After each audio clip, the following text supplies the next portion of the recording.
effectivement, on va aller du coup dans le vif du sujet de la méthode des content campaigns, pardon, parce que c'est l'intitulé de ce live, mais c'est important de le souligner que c'est vraiment une méthode et ça nous a pris un peu de temps pour la réfléchir justement. Donc on va analyser ici les grandes étapes et la première c'est l'étape de la conception qui est la plus importante. C'est ici que tout va se jouer, où on va réfléchir au sujet de notre prise de parole, comment on va l'organiser, comment on va la structurer, quel format on va pouvoir lui donner. Sur le master, mais aussi sur les déclits, parce que tous les formats ne s'apprivoisent pas pour tous les sujets. Et du coup, à qui on va parler, comment et quel rythme on va donner à cette campagne. Tout à l'heure, Guillaume le disait, est-ce que ça peut être sur entre 2 et 4 mois, mais ça peut être aussi un peu plus long. Et l'idée, c'est que ça vive dans le temps. Donc, comment cette phase-là organisationnelle, on va la mettre en place et la penser pour les étapes d'après. Donc ensuite, on arrive sur la production. Donc c'est ici qu'on va créer et réaliser tout ce qu'on a réfléchi au préalable avec les différents assets, mais aussi les différents leviers qu'on va utiliser pour mettre un peu en lumière ces formats, ces sujets. Et enfin, l'étape de diffusion. L'étape de diffusion, c'est comment on va arroser toutes nos cibles, toute notre audience sur les différents canaux, comment on va arriver à essorer le sujet, les messages qu'on souhaite porter sur justement les leviers qu'on aura sélectionnés soigneusement au préalable. Donc là, on a 3 grands temps. C'est à noter aussi que, alors ça dépend aussi de la taille de vos entreprises, mais c'est pas forcément les mêmes personnes qui vont être aujourd'hui sur chacune des étapes. On voit de plus en plus de spécialisation dans les équipes content ou les équipes marketing typées inbound qui sont déjà un petit peu staffées ou qui bossent avec des free, des part-time ou des agences, de voir en fait il y a vraiment ces temps qui sont marqués. Donc là c'est pas encore vraiment une approche méthodologique à ce qu'on vous présente, c'est vraiment plutôt une prise de conscience que si vous partez trop vite dans la rédaction du contenu, dans la production de votre premier master content, en vous disant je vais déjà faire ça et puis je verrai après comment je décline, en fait on est déjà un petit peu en déviation par rapport au bon fonctionnement de se dire je vais d'abord vraiment écrire ce que je veux faire, ensuite je vais vraiment produire tout ce que je dois faire et après je vais vraiment focaliser sur activer les différents canaux. Donc ce que Juliette disait là, c'est vraiment important de se dire il faut que je me force à pas vouloir aller trop vite, à passer un peu sur ces différentes étapes. Ça peut être fait vite et ça peut être dans le même cerveau éventuellement, mais ça peut aussi être d'aller formaliser des équipes un petit peu différentes sur ces différents temps. Exactement. Et du coup, pour la rentrer un peu plus dans le vif du sujet, comment on va s'y prendre sur la sélection des grandes thématiques. Donc, autour de notre prise de parole, par exemple, si on utilise la feuille de route qu'on a créée pour l'année, on a différentes thématiques sur lesquelles on va s'engager. Quels vont être les messages forts, les enjeux et les objectifs de ces différentes thématiques et où est-ce qu'on peut aller creuser pour prendre la parole dessus. L'idée, c'est justement à l'inverse de cette jolie illustration, c'est pas de se faire fumer le cerveau en se disant on va aller réinventer la poudre. Non, on les a déjà, nos grandes thématiques de l'année, et maintenant qu'est-ce qu'on va en faire? Comment on va arriver à les faire vivre et à sortir quelque chose de ces grandes thématiques. Oui, et puis juste pour appuyer un petit peu plus sur la partie thématique, effectivement, nous, pour vous donner un exemple, chez Invox, vraiment, pour comprendre quelle thématique on allait traiter cette année, on est vraiment reparti en fait de notre feuille de route, des différents enjeux qu'on s'était listés sur nos sujets phares, nos offres, et c'est de se dire aujourd'hui en fait quelle est ma priorité et vraiment les thématiques que j'ai envie d'aborder cette année, sur lesquelles j'ai des choses à dire, j'ai un parti pris et des idées fortes que j'ai envie de transmettre aussi. Donc ça drive vraiment aussi ce choix-là. Dans cette partie conception, on a aussi évidemment le côté définir le cadre. Donc ça va passer par différentes choses, comme a déjà un peu pu le dire Guillaume. Mais l'idée, de toute façon, c'est la base de se dire, ok, j'ai mes thématiques, mais quand je creuse vraiment sur une thématique donnée, c'est à qui j'ai envie de m'adresser. Qui je veux parler. Est-ce que c'est un profil, est-ce que ça va être un secteur d'activité, une verticale, etc. Donc là, c'est vraiment de se poser les bonnes questions là-dessus. Ensuite, quand on a choisi ça, c'est aussi de se dire ma cible, quel est son degré de maturité par rapport à mon sujet. Est-ce que c'est quelqu'un de déjà avancé? Est-ce qu'il va falloir que je fasse pas mal de pédagogie, de awareness, etc. Ça permet aussi quand même de déjà bien positionner la base de son contenu et comment on va l'aborder. Et puis, bien sûr, bien connaître ses cibles, c'est connaître aussi leur pain et leurs problématiques quotidiennes. Et ça peut vraiment déjà donner pas mal de billes sur la manière dont on va aborder cette thématique-là. Ensuite, c'est de se dire, sur cette thématique-là, en fait, je vais la traiter, ok, mais à quel objectif ça doit répondre, quels sont finalement un peu mes prétextes de prise de parole sur cette thématique-là. Est-ce que c'est une nouvelle offre? Est-ce que je veux booster ma prise de parole sur une offre déjà existante? Est-ce que j'ai une approche très innovante et du coup j'ai envie de mettre ça un peu ce côté disruptif sur un sujet, accélérer le passage MQL en SQL. Enfin bon, bref, il peut y avoir vraiment plein d'objectifs, quali, quanti, et vraiment ça va être de trouver son prétexte de prise de parole, ou ses prétextes. Ensuite, une thématique, ça peut être quand même un sujet relativement large. Sur la leader advocacy, par exemple, en fait, il y a plein de sous-sujets qu'on peut aller traiter dans cette thématique-là. Donc, ça va être d'aller gratter et de se demander qu'est-ce que j'ai envie de dire sur cette thématique-là, quels sont un peu mes angles, encore une fois, mon parti pris, le fond du truc, qu'est-ce que j'ai envie de raconter comme histoire. Et donc, voilà, là, ça va vraiment dépendre aussi, évidemment, de ce qu'on s'est dit sur sa cible, mais aussi de ses objectifs, de ses enjeux de prise de parole. Et enfin, sur la partie vraiment purement KPI, donc là, ça peut être quali, quanti, mais l'idée, c'est de se dire qu'est-ce que j'ai envie de suivre aussi sur cette thématique-là, quels vont être mes trackers pour me dire que j'ai performé, ou au contraire comprendre là où ça a pêché sur les formats, sur les sujets, sur la mécanique, etc. Et donc pouvoir rétro-pédaler ou au contraire continuer sur cette voie-là. Voilà pour cette étape. En fait, dans la partie production, nous, ce qui est important chez Invox, c'est, comme le disait Guillaume, c'est pas de se lancer tête baissée dans la partie prod. Et donc, cette phase de conception, elle est très bien pour poser un cadre et se dire, OK, on a envie d'aller où, et se donner une ligne directrice. Mais ça ne permet pas non plus de se lancer directement dans la prod. Chez nous, on a tendance sur la partie thématique à réaliser des méga briefs. Un méga brief, pour nous, c'est vraiment de se dire, en gros, l'idée, c'est de poser sur une feuille toute sa matière grise qu'on peut avoir sur une thématique donnée pour s'assurer qu'on a bien essoré le sujet. Et chez nous, en gros, la recette, si je peux appeler ça comme ça, pour un bon méga brief, c'est... je pense qu'on peut le découper vraiment en 3 points. Dans un premier temps, ça va être vraiment en amont de se lister ce que les prospects veulent savoir sur le sujet. Pourquoi le sujet leur pose problématique. Et aussi de se lister un peu toutes les questions, enfin les angles, les sujets que nous, on a envie de traiter. Donc ça se fait vraiment en amont, avant de se poser sur le brief, on réfléchit à ça. Ensuite, le deuxième point, ça va être vraiment d'aller creuser les sujets qu'on s'est listés et de comprendre comment on peut apporter des réponses à ces problématiques ou sujets. Là, l'idée, nous, ce qu'on fait, c'est qu'on va mettre des experts autour de la table, parce que l'équipe marketing content n'a pas toujours réponse à tout, heureusement. Et donc là, l'idée, c'est d'organiser un brainstorming avec les experts et la team marketing content pour aller creuser ça et se dire, OK, qu'est-ce qu'on peut tous lister pour creuser le sujet. Et ensuite, une fois qu'on a récupéré toute cette matière, ça va être de se dire comment est-ce qu'on va structurer ça. Donc ça peut être pendant le brainstorming avec les experts qui peuvent aussi nous donner des insights sur la manière dont ils voient les choses.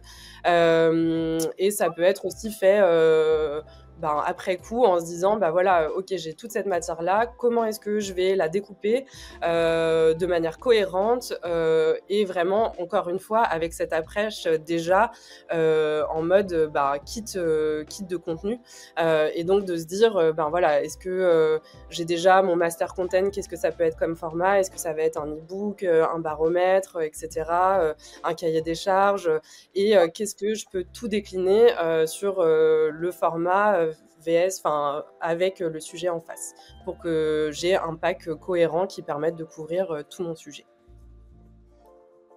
Voilà, je sais pas si Guillaume, tu veux rajouter une petite chose sur cette partie méga brief. Non, je pense que t'as bien décrit le process. Pour nous, c'est quelque chose il y a eu un avant et un après sur cette pratique-là, de se dire plutôt que de passer un quart d'heure à creuser une partie du sujet, puis de refaire ça un mois plus tard et ainsi de suite, de se dire je mets tout de suite les gens dans la salle. Et en fait, ça nous a permis à faire sortir pour nous comme pour nos clients beaucoup plus de parti pris et de conviction. Plutôt que de se dire j'intercale une prise de brief entre deux portes, entre deux rendez-vous pour récupérer un peu de matière. Là, je vais vraiment je vais créer un espace-temps vraiment protégé où tout le monde arrive déjà un peu chaud sur le sujet, on confronte les choses, on n'est pas d'accord, on voit des choses qui convergent, on va faire ressortir beaucoup de veille, beaucoup d'informations. On pourra pas tout dire et le but c'est pas de tout dire, mais c'est à minima de tout capter. Et une fois qu'on a tout bien capté, maintenant on peut aussi derrière faire le travail de décantation en se disant qu'est-ce qui est le plus malin de mettre en avant, comment ça va être travaillé dans le bon format. Donc ça c'est ce que vous voyez là sur les slides là, c'est vraiment ce travail un peu de décantation qui a eu lieu sur une thématique où en fait on a retrouvé les différents formats, les angles là-dedans, comment ça allait vivre, et derrière ça c'est ultra structurant pour la suite du process. Et finalement, une fois qu'on a déjà toute cette matière, tout l'enjeu derrière, c'est de mettre en musique, et c'est là où on va avoir les autres étapes. Et donc c'est un peu ce côté méga brief qui fait un peu la bascule entre la partie conception, c'est la fin de la conception, et le début de la production. C'est vraiment le trait d'union entre les deux étapes. Le master content, c'est un contenu plutôt long format.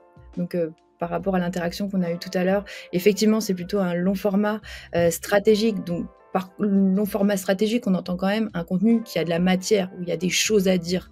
C'est pas faire un e-book pour dire de faire un e-book, c'est qu'à l'intérieur, on va y mettre vraiment du contenu pertinent, avec beaucoup de matière, avec de l'expertise. C'est ça qui compte sur le master content. Et un contenu qui peut être pensé en amont, parce qu'un contenu long format stratégique peut aussi être pensé en one shot. Là, l'idée, c'est qu'il soit pensé pour être réutilisé, pour être décliné et diffusé. C'est vraiment le penser dans son ensemble. Donc, quel type de format peut s'adapter à ce master content, quels canaux peuvent aussi être utilisés pour le diffuser, et sous plusieurs formes. Ça peut être d'un e-book, on peut refaire des capsules vidéo derrière, on peut en faire du téléchargeable, on peut faire du carrousel. Il y a vraiment beaucoup de façons de le penser en déclinaison liées aux canaux de diffusion. Et le plus important, c'est retenir que le master content, c'est vraiment la structure, le socle de votre prise de parole sur un sujet clé. C'est son écrin. C'est ça qui va compter sur ce master content.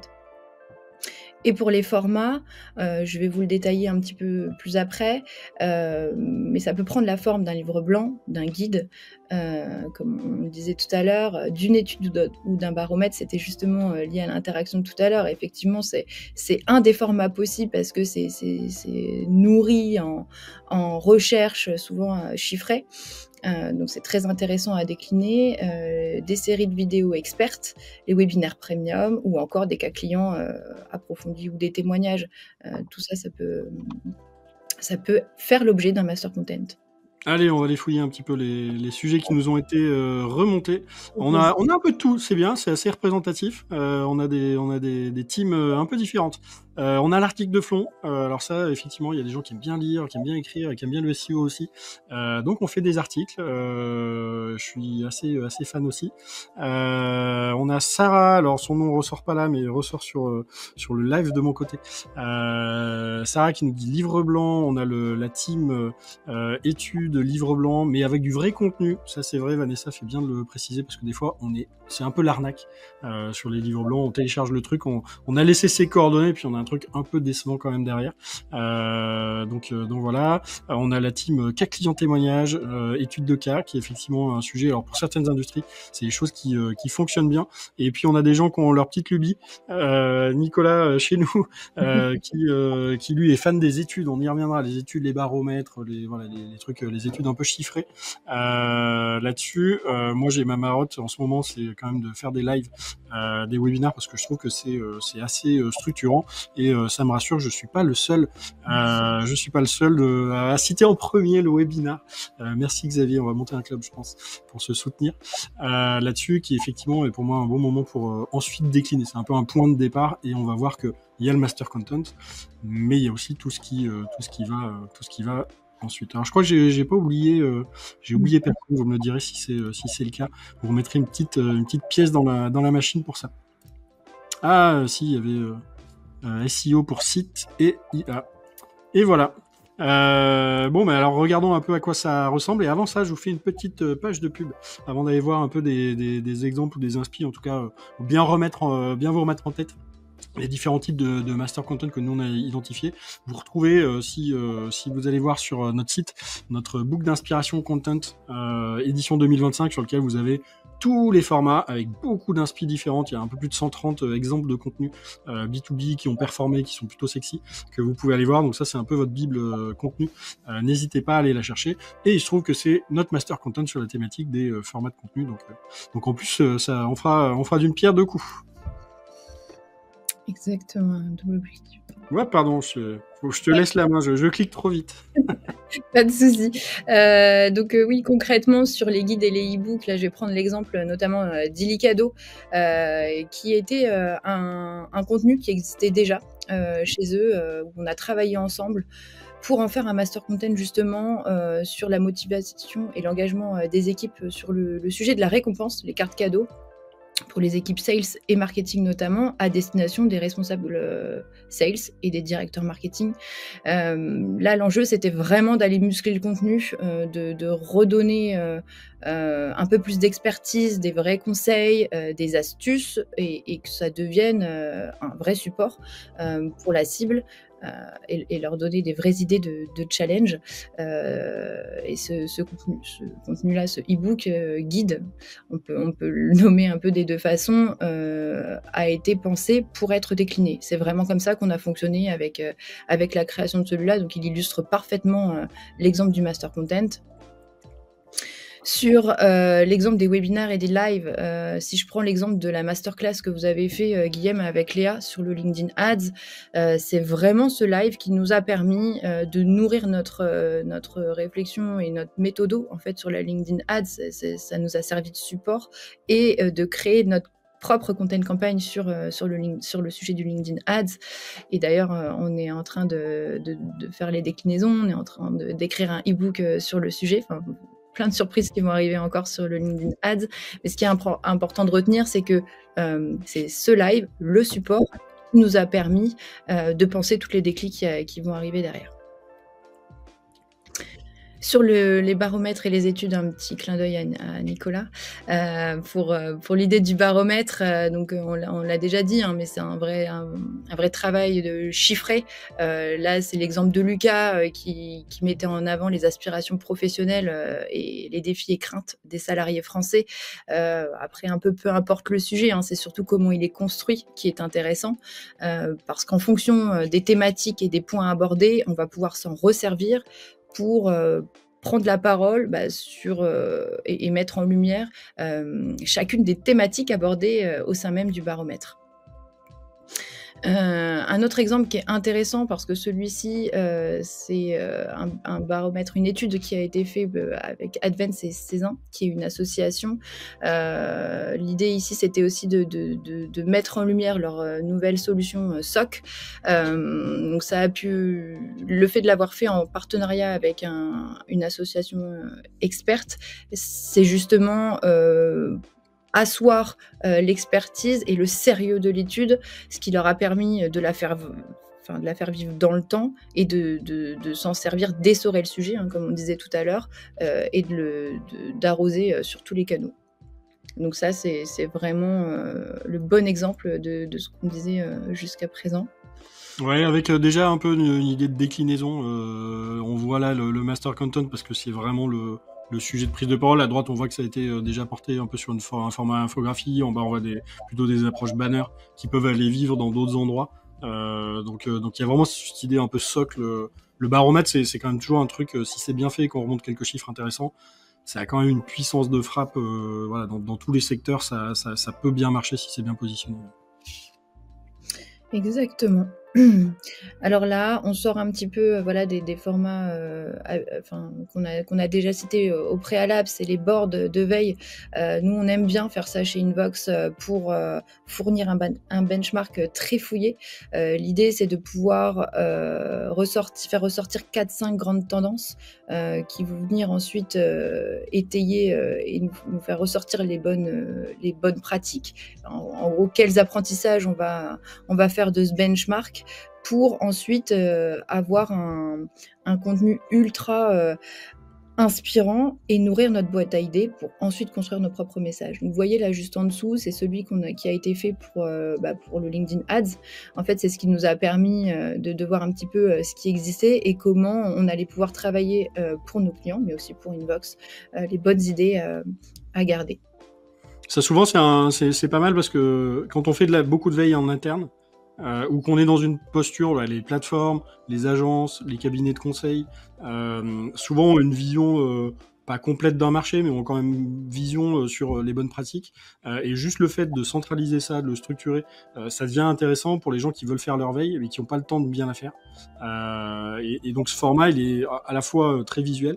On est vraiment dans des espaces où on n'est plus contraint par un format vertical ou horizontal. On a vraiment finalement de la place pour montrer des choses. Et ce côté collection de plein d'exemples, c'est super intéressant. Et d'ailleurs, Xavier partage son avis aussi. Effectivement, c'est Miro qu'on utilise. Il y en a d'autres qui permettent de faire ça, mais c'est effectivement Miro là qu'on utilise pour faire ça. On va sortir aussi pas mal de planches Figma, un peu utilisées sur le même concept, qui permet de faire des outils de visualisation et qui sont des formats assez sympas, qui peuvent devenir des vrais masters sur certains sujets. Tout dépend un peu de l'angle, mais c'est super intéressant. Exactement, merci d'avoir complété. Et sur les événements maintenant, hyper intéressant aussi comme approche. Là, on vous a mis l'exemple de Blablacar qui a organisé un événement, le off du covoiturage, où ils ont pris la parole auprès de leurs experts, de leurs partenaires aussi, pour expliquer un peu les backstage du covoiturage. C'est un événement qui leur a permis ensuite de le rediffuser sur plusieurs canaux, mais ce qui est important de retenir, c'est que cet événement client physique a fait l'objet d'une captation vidéo et qui a pu être décliné facilement. Et nous, on a fait un peu la même chose avec notre masterclass d'Imogen. Peut-être que certains d'entre vous étaient présents. On a organisé ça pour présenter, dessiner un peu les grandes tendances de 2025, animé par Guillaume. Et en fait, ça nous a permis d'être le support aussi de cette prise de parole sur les grandes tendances. Ça a été la première fois qu'on a pris la parole dessus et de pouvoir s'en appuyer, servir de tremplin pour tout ce qui a suivi autour de cette thématique-là. Guillaume, je ne sais pas si tu veux dire un mot justement sur la masterclass et de comment on a pensé la thématique des grandes tendances qu'on allait en faire. Ouais, je pense que c'était un peu un croisement d'un marronnier qu'on fait chaque année sur les tendances de l'année à venir, qui souvent prenait un format plus classique, un jeu de slide ou un livre blanc ou un gros article et puis un live. Là, l'idée c'était de dire, en fait, on va inverser un petit peu ça. Bien sûr, on le jouera en live, mais on va le jouer d'abord en physique.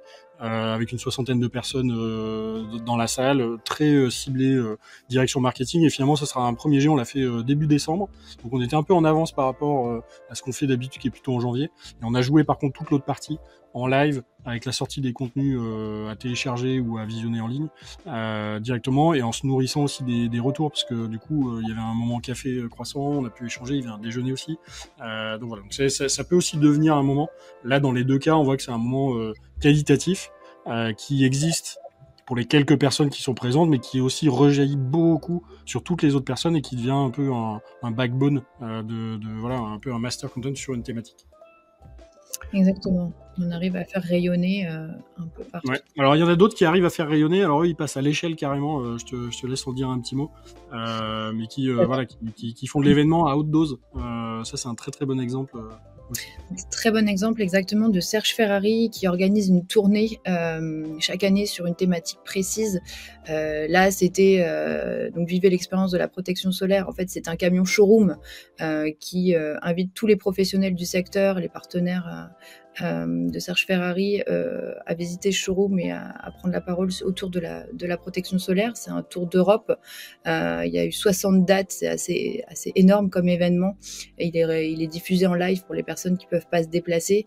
Et c'est vraiment le parfait exemple que, quelle que soit la forme, c'est vraiment le message qu'on veut faire passer qui est important. Et là, ici, ils ont réussi à trouver comment dire, un écrin, comme je le disais tout à l'heure, assez innovant, mais qui fonctionne. Et qui fonctionne parce que c'est leur thématique et ils arrivent à faire quelque chose d'assez incroyable avec un contenu qui, à la base, aurait pu aussi faire l'objet d'un autre type, en tout cas, de format. Et on arrive aux déclinaisons que Justine va nous expliquer. Ouais. Alors effectivement, donc on l'a dit dès le départ, hein, l'idée c'est de s'appuyer sur son méga brief pour certes avoir toute la matière et penser son méga contenu, mais aussi d'anticiper déjà les déclinaisons qui vont pouvoir faire vivre aussi cette thématique-là. L'idée, c'est vraiment d'avoir en tête la partie performance, quoi. C'est de performer sur ce sujet-là et de le faire vivre dans le temps, pardon. Et donc l'approche pack kit de contenu, ça prend tout son sens. L'idée, c'est d'anticiper les déclinaisons par format, mais ça peut être aussi pensé par vertical métier, pour couvrir le cycle de vie. Voilà, tout est vraiment possible. L'idée, c'est vraiment, encore une fois, d'être en accord avec ses objectifs et ce qu'on a envie d'en retirer. Donc voilà, là on vous a mis un exemple. Le démarrage, c'était vraiment une vidéo cas client de Carrefour pour un de nos clients qui s'appelle Drive Eco. Et derrière, on a anticipé tous les formats de déclinaison pour faire vivre cette vidéo-là, qui a donné lieu à plein d'autres vidéos cas clients d'ailleurs, et de pouvoir répéter la chose avec des templates social media, avec des posts LinkedIn, avec des petites vidéos teaser du cas client qui emmène sur YouTube, etc. Donc ça démontre vraiment bien le côté kit. Mais voilà, l'idée, c'est en fait d'arriver à ouvrir ses chakras en fonction de son méga contenu. C'est de se demander qu'est-ce qui peut le mieux porter le sujet et faire vivre la chose dans le temps. Donc là, par exemple, on vous a montré typiquement, Juliette vous parlait tout à l'heure du off du covoiturage, donc un gros événement Blablacar qui vraiment est ça a été la première édition cette année, mais ça a vraiment marqué la prise de parole. Et derrière, en fait, la captation a donné lieu à plein de petites vidéos post-event qui vont permettre de nourrir la prise de parole sur ce sujet-là. Ça peut être aussi des capsules. Chez Invox, on est très friand de ce format-là, et on a d'ailleurs pensé en fait tous nos lives pour permettre et faciliter en fait le passage en mode capsule derrière. C'est pour ça qu'en ce moment même, vous voyez une présentation qui est en format carré. Il y a plein de petites choses qui sont anticipées pour faire en sorte d'avoir des contenus efficaces et faciles à décliner. Voilà, des teasers vidéo, évidemment, ça, on vous l'apprendra pas, j'imagine, mais l'idée, c'est que quand on fait des formats vidéo longs, que ça soit des formats témoignages clients, mais aussi collaborateurs, enfin voilà, c'est d'en faire aussi des formats plus short qui vont mieux vivre sur les canaux sur lesquels vous les promouvez. Diffuser, donc pour faciliter ça et donner envie aussi d'aller voir les contenus en format plus long sur votre blog, sur YouTube, etc. Évidemment, on les oublie pas, les infographies, ça porte très très bien, notamment par exemple les études baromètres qui peuvent être faites, mais il y a plein d'autres formats qui peuvent être pensés pour les comparos par exemple ou pour d'autres choses, voilà, pour avoir visuellement quelque chose de très impactant et qui récape en fait un peu les grandes lignes de son contenu. Voilà, c'est souvent assez facile à produire. On a un peu dans la même lignée les snacks. Donc nous, chez Invox, pareil, c'est un peu notre dada. Dans la refonte de notre charte graphique, on a aussi refondu toute la partie social media et notamment, on s'est beaucoup posé pour réfléchir à comment est-ce qu'on pourrait être plus efficace, impactant sur la partie snack, mais aussi la partie carrousel pour en fait faire vivre dans le temps nos contenus et être impactant voilà, sur les réseaux sociaux pour parler de ces thématiques-là. Et enfin, le bundle de contenu. Alors ça, l'idée, c'est, par exemple, à la fin de ce live, spoiler, vous allez avoir un petit QR code à scanner qui vous emmènera sur un espace Notion où, en fait, vous pourrez avoir le récap des slides, du replay et plein d'autres petits contenus associés. L'idée, c'est encore une fois d'offrir une expérience et de pouvoir prolonger aussi la vie de votre contenu, là, notamment quelque chose qui est assez instantané en live. Et voilà, de pouvoir y revenir, d'aller un peu fouiller le sujet et de se poser dessus a posteriori.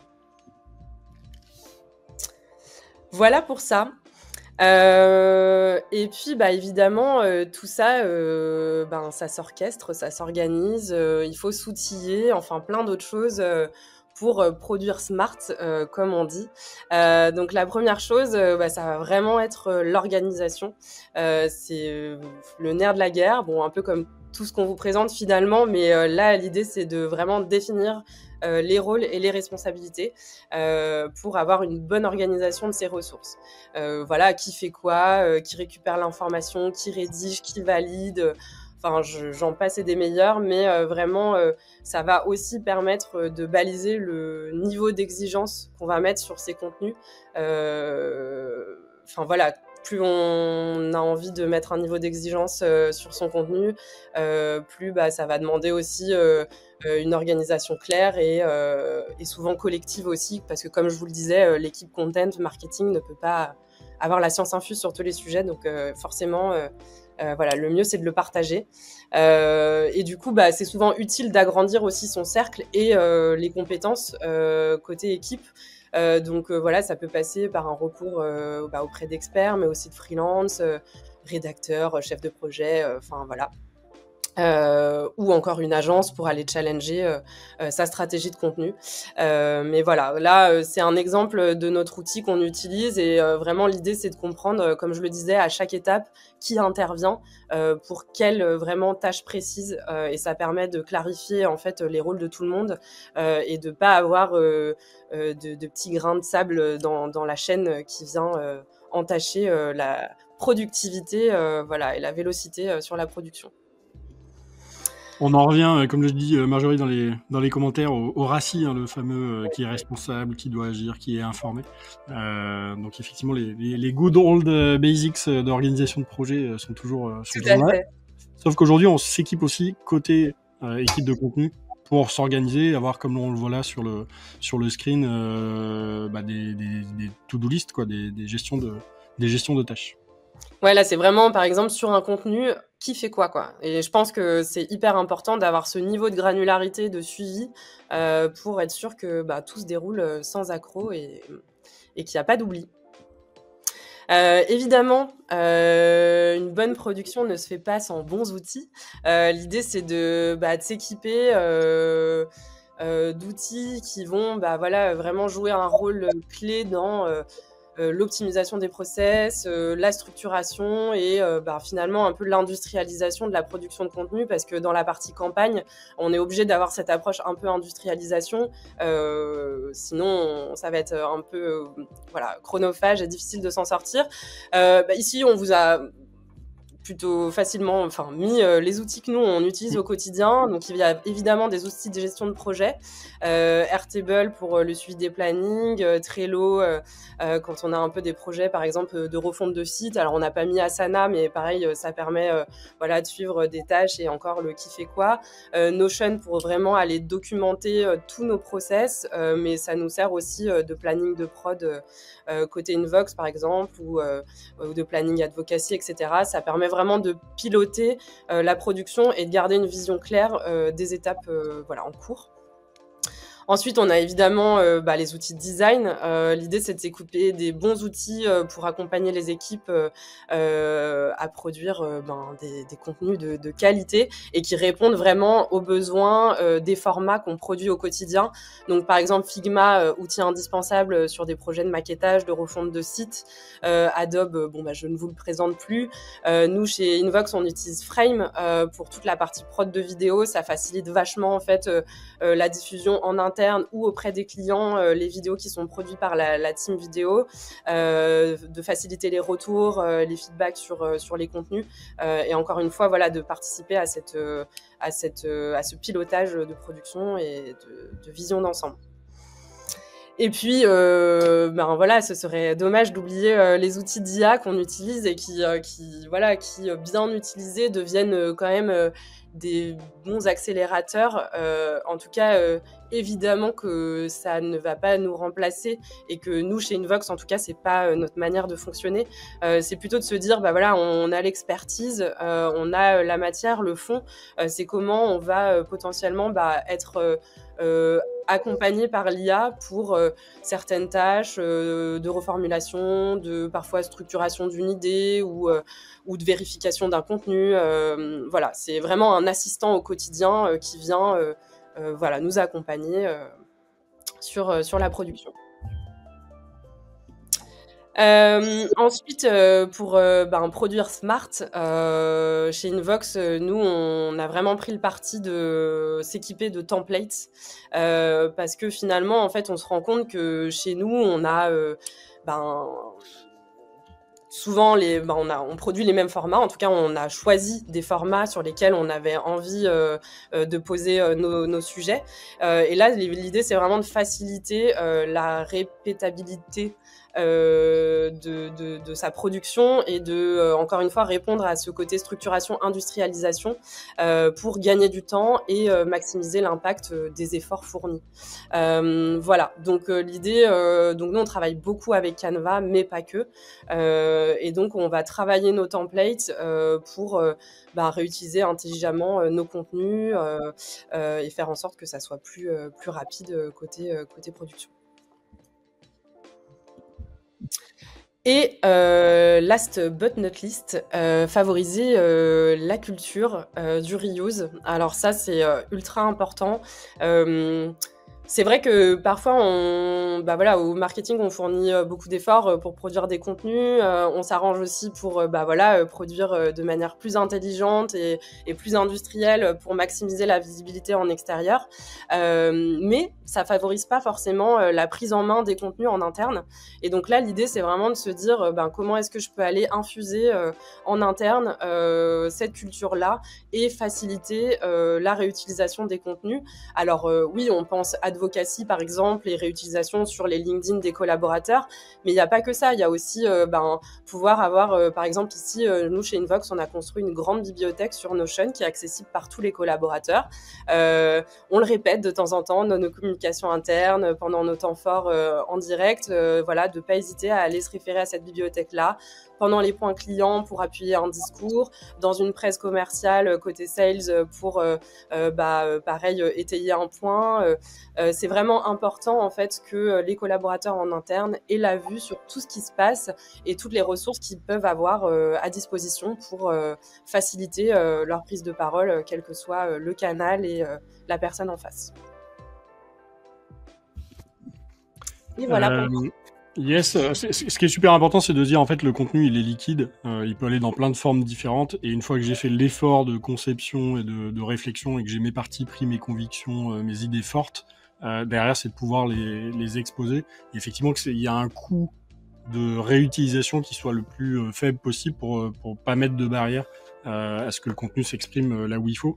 Et d'ailleurs, ça rentre un peu dans la question, peut-être on y reviendra aussi à la fin, mais de Aurélie, qui pose la question de la compatibilité avec des approches comme le slow content, la sobriété éditoriale. Il y a un peu ce courant de pensée qui est de dire, il y a trop de bruit ambiant, il faut aller plus sur des contenus un peu longs, un peu très qualitatifs, de finalement sortir un peu de cette obésité de contenu pour se poser un peu. Et c'est vrai que l'idée de la content campaign, c'est pas forcément une réaction par rapport à ça. Ça contribue d'ailleurs un petit peu à produire davantage de contenu, mais l'idée c'est quand même d'aller vers des contenus plus qualitatifs, mieux structurés, et finalement de ensuite pouvoir les décliner sur les différents canaux, parce que ce qu'on garde en tête, c'est que in fine on veut ramener vers le master content, on veut ramener sur les formats plutôt longs. C'est là où vraiment on va marquer des points en termes de thought leadership, mais pour autant on a quand même besoin des petits contenus qui vont construire l'audience. Parce que personne rentre directement sur un truc très très gros, sauf ceux qui ont besoin à l'instant T, mais on a quand même un gros enjeu d'arriver à rapatrier des personnes qui sont aujourd'hui sur des endroits où il y a le niveau d'attention est plus faible, et donc d'aller faire des tailles de contenu acceptables pour ces différents canaux. Donc c'est aussi une réflexion qui est intéressante. Donc si on est arrivé jusque là, on a des thématiques qu'on a bien programmées, qu'on a couvertes avec un master, avec des contenus autour, et donc là l'idée c'est aussi de se dire comment je planifie toute la partie canaux de diffusion. C'est d'ailleurs fait en parallèle avec le master content et les déclinaisons. C'est pas quelque chose qui vient après, c'est pas une séquence qui commencerait qu'une fois que j'ai toutes les déclinaisons. Et donc là on va avoir des grands types de canaux, de lieux de diffusion qu'on va pouvoir activer. On a évidemment tout ce qui représente les assets web d'une entreprise, son site, son blog, tous ces enjeux SEO. Forcément, il faut que le contenu qu'on va faire puisse être maximisé là-dessus. Ça peut être en tant que contenu en tant que tel, mais aussi en tant que petite pop-in, des call to action qui se sont intégrés au sein des articles qui parlent de la thématique. Donc il y a vraiment de se dire comment est-ce que ça va venir peupler mes pages, comment j'ai un petit truc qui renvoie vers les contenus de la séquence. Est-ce que sur ma homepage, j'ai un petit bandeau en haut, comme on le voit, on vient de sortir notre étude 2024, cliquez ici pour le télécharger. Donc ça, c'est un premier endroit où on va aller chercher de l'exposition. C'est là où il y a déjà du trafic, pas forcément sur ces contenus-là, mais ramené vers les contenus. Évidemment, il y a toute la partie social media, avec toutes les mécaniques du social media. Alors déjà, plusieurs réseaux, si jamais votre audience est présente sur plusieurs réseaux. Nous, on est très LinkedIn dans notre approche, mais sur LinkedIn, on va avoir les collaborateurs en advocacy, les prises de parole des dirigeants, la page entreprise évidemment, un peu d'ads, éventuellement des campagnes sortantes, des prises de contact avec des messages un peu individuels qu'on va pouvoir faire. Donc il y a toute cette partie-là, réseaux sociaux. Il y a tout le sujet, alors les ads, on en reparlera parce que j'en ai parlé là, mais c'est pas un dispositif organique, ça va nécessiter un peu de budget. On a toute la partie emailing, donc vous avez déjà des bases, donc l'idée c'est est-ce que ça nourrit ma newsletter, est-ce que c'est un push spécifique d'invitation à un webinar par exemple, ou d'invitation à télécharger un contenu, et puis surtout de se dire, dans cette logique de campagne, il faut que je répète l'effort, c'est-à-dire je fais pas juste une publication puis j'oublie. L'idée c'est de se dire comment j'étire ça sur la durée, et normalement les déclinaisons viennent aider à avoir plusieurs angles d'attaque. J'ai des petites vidéos, j'ai des petits contenus snacks, en fait je vais pouvoir maximiser ici mon exposition, parce que sur la plupart de ces canaux on a des niveaux d'attention qui sont pas à 100%, c'est-à-dire que quand je publie j'ai peut-être 20-30% de mon audience qui va le voir, donc j'ai besoin finalement de répéter les choses pour couvrir l'audience. Et puis on a les dispositifs plutôt à la perf payant. Évidemment le SIA, dans certains cas ça peut être intéressant d'aller se positionner sur des mots-clés. C'est pas toujours le cas, suivant est-ce qu'on est très en avance de phase en évangélisation, ou est-ce qu'on est déjà sur des sujets un peu fin de prise de décision. On a évidemment toute la partie social ads que j'évoquais tout à l'heure, et puis aussi tout ce qui va être plutôt netlinking. Donc là on va aller renforcer le SEO en ayant des liens qui vont pointer vers des pages de contenu spécifiques et qui vont venir renforcer la mécanique. Et puis Justine l'évoquait un petit peu avec notre idée de bibliothèque de contenu qui est accessible à l'interne. Les collaborateurs doivent rester aussi des messagers de ce contenu-là. Donc c'est super important, et le fait d'être en campagne aide beaucoup. parce que c'est plus simple de prendre la parole quelques fois dans l'année auprès de ses équipes en disant bah là on commence un temps fort sur cette thématique, voilà tous les contenus qu'on a, voilà le message qu'on veut faire passer, voilà comment ça va s'orchestrer dans le calendrier, que de dire bah j'ai encore un article de blog, j'ai encore une newsletter, j'ai encore une petite vidéo qui est sortie sur plein de sujets différents. Donc ça rend possible aussi la prise de parole en interne, et ça peut se faire sur plein de façons différentes. Évidemment dans les signatures de mail, d'aller pointer vers vos contenus du moment, dans les slides de présentation de l'entreprise, on peut mettre à jour les slides qui sont joués parfois plusieurs dizaines de fois par les commerciaux. C'est un support important de se dire est-ce que j'intercale un petit focus sur les contenus intéressants de la thématique. Je peux faire partir des invitations one-one à des webinars par exemple, tout ce qui est réunion interne aussi, où je vais pouvoir passer une tête au marketing en disant tiens voilà ce qu'on vous a concocté comme contenu. Donc il y a plein de trucs comme ça qu'on peut mettre en place pour que il y ait une vraie roue d'entraînement sur ça. Ce qui est intéressant, c'est un exemple. C'est ce que nous on a chez nous quand on lance des grandes séquences de prise de parole. On s'est fait un peu une checklist pour pas oublier certains sujets. Et en face de ça, on a quasiment un template pour chaque. On sait la landing page d'une ressource, à quoi elle doit ressembler, le push mail à la base, la signature de mail, la partie comment j'habille un événement LinkedIn. Donc ça, en fait, on a déjà tous les formats qui sont calés. Et en fait, quand je vais amorcer ma campagne, je vais prendre ça plutôt que de partir à qu'est-ce qu'on pourrait faire. Je vais repartir de ça et je vais cocher en fait ce qui s'applique. Et là encore, on gagne du temps, on reproduit l'effort, c'est-à-dire qu'on réinvente pas la roue à chaque fois en se disant tiens on va faire un nouveau format. Donc l'idée c'est de se dire j'ai déjà un existant, donc le brief va plus vite, la production va plus vite et on a une meilleure couverture de ça. Ça c'est quelques exemples sur la sortie du book d'inspiration dont je vous parlais tout à l'heure. C'était peut-être la version précédente, celle-ci, où on voit automatiquement on a un peu toutes les déclinaisons, les formats, les call to action, les petites banners qui vont être mises dans le site, les formats qui vont être poussés sur LinkedIn, les formats mail & co. Tout ça en fait c'est des choses qu'on peut décliner très très rapidement. Et du coup maintenant qu'on a fait tout ça, donc on a conçu, on a produit, on a diffusé, et du coup maintenant il va falloir suivre la performance. Effectivement ça va être si on lance une content campagne et qu'on n'analyse pas ce qui se passe derrière, il y a peu d'intérêt à vrai dire. Donc c'est le moment de se poser, de prendre une photo à une période qu'on aura préalablement déterminée, si c'est à une semaine, à un mois, à voir quelle temporalité on se fixe pour suivre les reportings. Ce qui est intéressant ici, c'est de donc se pencher sur ce qui fonctionne, donc les sujets qui ont marché, comment on va pouvoir les amplifier, les ramifier, les formats adaptés au sujet, comment on va pouvoir passer la vitesse supérieure avec ces formats-là. Peut-être qu'on va pouvoir, par exemple sur une vidéo, une longue vidéo, faire plutôt des vidéos plus courtes, ou alors essayer de faire des séries vidéo. Les différents canaux qui crantent bien avec la content campagne, ceux qui répondent bien, on sait que c'est ça qui fonctionne maintenant par rapport à l'audience qu'on s'est fixée, donc pas besoin de réinventer la poudre. Et idem pour les audiences paid, si on a de bonnes perfs, c'est pas la peine d'aller creuser davantage et perdre du temps et aussi de la productivité dessus. Donc ce qu'il va falloir faire, c'est reproduire avec une petite phase quand même d'optimisation. Et à l'inverse, ce qui n'a pas fonctionné, pourquoi ? Donc quels ont été les nœuds dans la production ? Essayer d'aller creuser un petit peu le pourquoi du comment. Est-ce que c'est le message qui est pas bon ? Est-ce que c'est l'audience qu'on s'est fixée qui n'est pas la bonne ? Les bassins d'audience ne sont pas les bons. Et où les formats qu'on a choisis, en fait, ça fonctionne pas avec qu'on a délimité au préalable. Donc voilà, le but c'est de vraiment essayer d'apporter une solution en face du pourquoi. Idem sur les LP qui ne convertissent pas. Pourquoi le message qu'on a mis à l'intérieur n'est peut-être pas le bon, c'est pas bien structuré, ou encore c'est peut-être une question sur le formulaire, trop de champs, pas assez, ou mal orchestré. Et les segments de la base qui sont définitivement froids, où en fait ça fonctionne pas du tout. Donc ici, qu'est-ce qu'on va faire avec ce qui fonctionne pas? C'est essayer de corriger ce qui est possible et de mettre de côté, voire carrément supprimer ce qui n'est pas sauvable, parce que c'est plutôt un pain point qu'autre chose.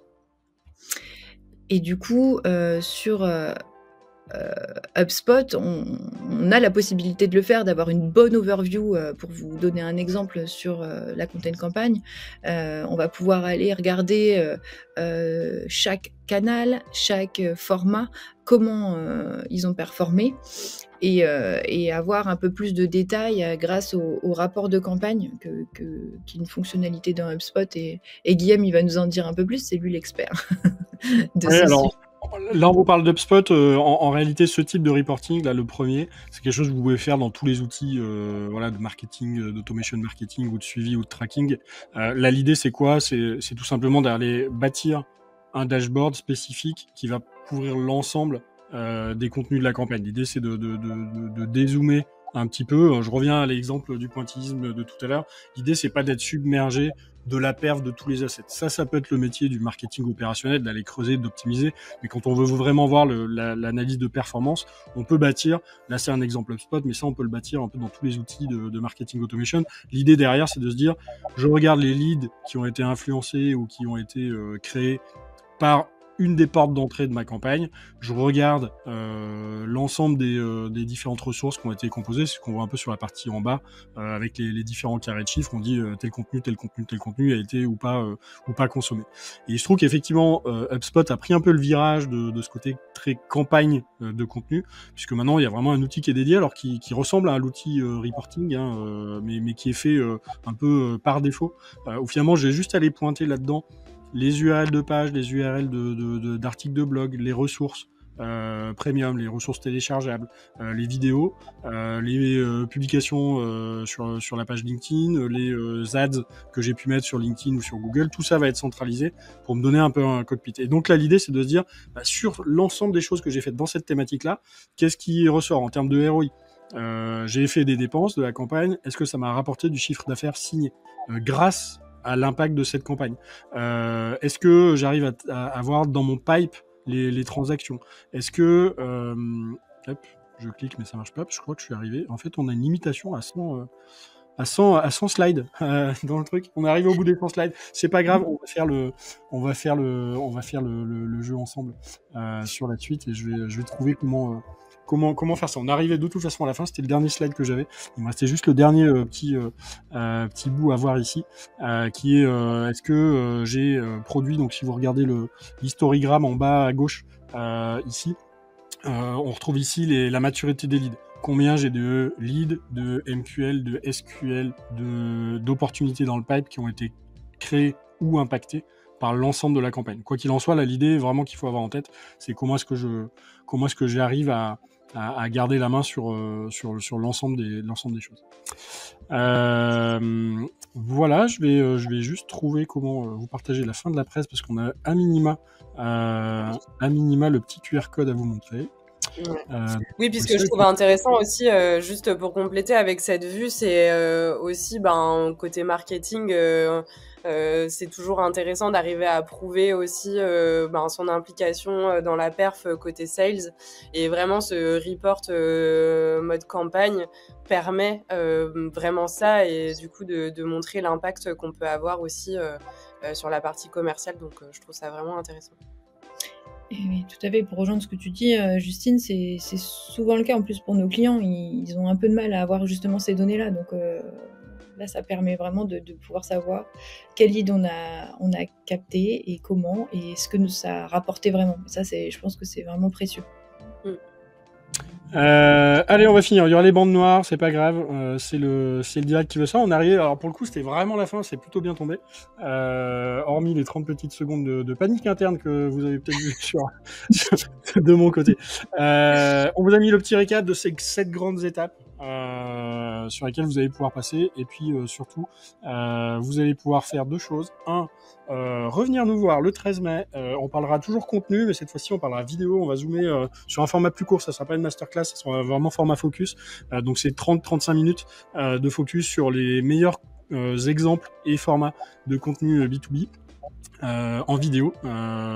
Et puis vous avez, comme Justine le mentionnait tout à l'heure, notre bundle. Vous allez retrouver le replay, les slides, quelques contenus additionnels, les liens pour prendre contact avec nous, directement en prenant ça. Et puis de toute façon, on vous passera le lien de tout ça dans les commentaires de la page LinkedIn qui porte ce live. Voilà. La petite tradition, c'est que vous nous dites avant de nous quitter ce que vous avez trouvé du live, ce que vous avez retenu, ce que vous avez bien apprécié. J'avais noté au fur et à mesure aussi quelques petites questions que je vais retrouver dans mon feed ici. Alors, on avait notamment une question de Sarah tout à l'heure sur est-ce qu'une page pilier peut être considérée comme un master content? Qui veut répondre à ça? Eh ben, moi je dirais oui. Pour le coup, chez Invox, ça a aussi été le cas sur certains sujets. La page pilier étant, bon, certes, avec une vocation plutôt SEO, mais l'idée c'est quand même d'aller creuser le sujet autour d'une thématique pour être sûr de remonter sur celle-là. Donc, dans l'idée, ça peut tout à fait être un master content puisqu'on va vraiment aller fouiller le sujet. Et chez nous, on s'en sert aussi beaucoup pour aller décliner, créer ce qu'on appelle des cocons sémantiques, c'est-à-dire d'aller nourrir la page pilier avec des articles connexes autour et évidemment de s'en servir pour décliner dans d'autres formats. Mais si c'est bien fait, honnêtement, on voit de plus en plus d'e-books qui sont transformés en page web en se disant plutôt, voilà, on ungate, on enlève les formulaires, on donne tout de suite accès. En termes de production, c'est souvent plus facile d'intégrer une jolie page que de faire un beau PDF, ça prend un peu moins de temps aussi. C'est pas le même impact, mais voilà, c'est quelque chose qui est intéressant. N'hésitez pas si vous avez encore quelques questions et surtout vos petits retours. Merci Claude, ça fait toujours très plaisir.